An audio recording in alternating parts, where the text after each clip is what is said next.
2 రోజులుగా మా మీద జరుగుతున్న దాడి గురించి ఇవాళ మేము మాట్లాడాలని నిర్ణయించుకుని మాట్లాడుతున్నామండి.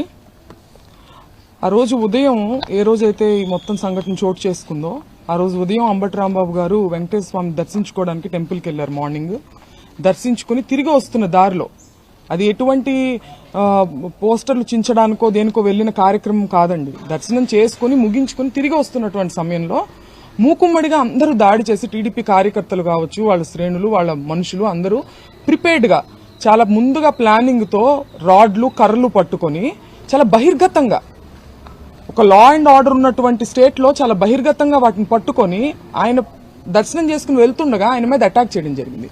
ఈ అటాక్ చేసే ప్రాసెస్ లో చాలా దుర్భాషలాడడం, చాలా భయంకరంగా నీచమైన లాంగ్వేజ్ ఉపయోగించి మహిళ మాట్లాడడం, ప్రత్యేకించి ఈవిడ ఒక మహిళ, ఆవిడ ఉపయోగించిన లాంగ్వేజ్ మీరు చూశారు. రెచ్చగొట్టి కావాలని ఎటువంటి పదజాలాన్ని ఇవాళ వాళ్ళు ఖండిస్తున్నారో అటువంటి పదజాలాన్ని ముందుగా ప్రథమంగా ఆయన మీద ప్రయోగించి ఆయన్ని రెచ్చగొట్టే ప్రయత్నం చేశారు. ఆ రెచ్చగొట్టిన ఆ హీట్ ఆఫ్ ద మూమెంట్ లో ఆయన ఒక రకంగా రియాక్ట్ అవడం జరిగింది.